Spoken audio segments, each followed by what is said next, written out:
US-Journalist Eric Kirschbaum ist mir nun zugeschaltet. Eric, also wir haben die Bilder gesehen von der Veranstaltung. Patzer in der Rede sind dank Teleprompter nicht passiert. Aber man hat offenbar ja auch alles unternommen, dass kein peinlicher Fehltritt, kein falscher Gang von Joe Biden passiert, indem man auch die Begrüßungszeremonie ihn gar nicht erst hingestellt hat. Ist das jetzt die maximale Fehlervermeidungsstrategie der US-Regierung, die wir da sehen? Ja, das ist auf jeden Fall nicht schön und viele Demokraten sind sehr besorgt, was mit Biden los ist.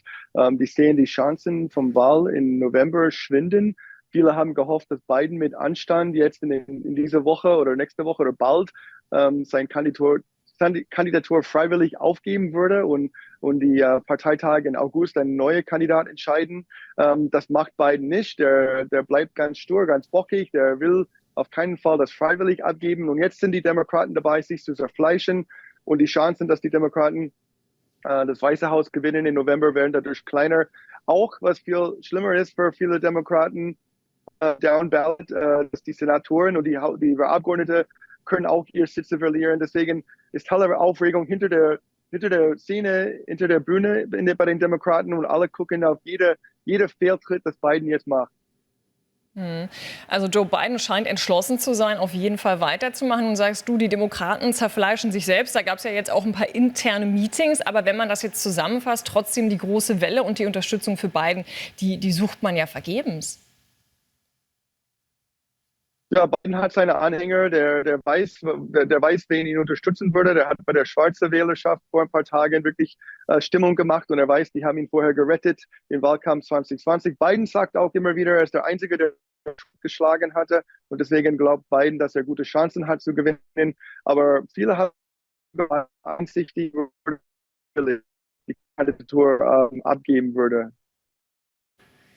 Eric, die Leitung ist nicht so richtig gut. Wir versuchen trotzdem noch mal eine Frage. Und zwar ist ja eigentlich der NATO-Gipfel, über den müssten wir ja eigentlich sprechen, über die großen Inhalte. Nun hat man sich also zusammengeschlossen und hat jetzt schon zum Start, vor Beginn dieses Gipfels, ein Paket angekündigt für weitere Lieferungen. Luftverteidigung, das große Stichwort. Hätte man nicht eigentlich mehr zusammenbekommen müssen? Ich meine, auch Frankreich ist da nicht dabei. Sieht man daran jetzt schon, dass der große Mut und die weitere Unterstützung für die Ukraine langsam schwächeln?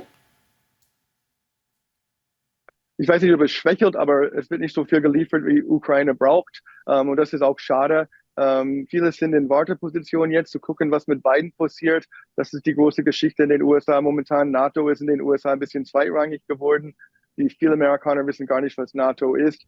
Aber Zelensky ist da in Washington. Ist auch enttäuschend für viele Amerikaner, dass nicht mehr angeboten wird für Ukraine. Vor allem nach diesem verheerenden Angriff auf diese Kinderkrankenhaus Anfang der Woche von Russland. Aber das heißt, gibt es die breite Unterstützung in der amerikanischen Bevölkerung noch? Ja, die Unterstützung ist da auf jeden Fall im Senat und so, aber viele Amerikaner fragen sich nach wie vor, warum tut die Amerikaner so viel für Ukraine, warum tun die Amerikaner so viel für NATO, wenn die Europäer selbst nicht mehr tun. Das ist eine alte Debatte in den USA. Trump befeuert diese Debatte. Diese Debatte wird nicht zu Ende gehen. Aber Biden sagt zu Recht, NATO ist eine Erfolgsgeschichte. Viele Amerikaner an der Küste, im Senat, die unterstützen NATO. Und das wollte ein ganz großer Feier in Washington diese Woche sein. Aber es ist überschattet von der Schwäche von Biden und die ungeklärte Frage, was mit Biden passieren wird. Das ist eine sehr kritische Woche für Biden, für die Demokraten. Das wird nicht einfach zur Tagesordnung übergehen und die mischen sich zusammen, diese NATO-Jubiläum und die Frage, was passiert mit Joe Biden. Das ist wirklich alles anders als geklärt.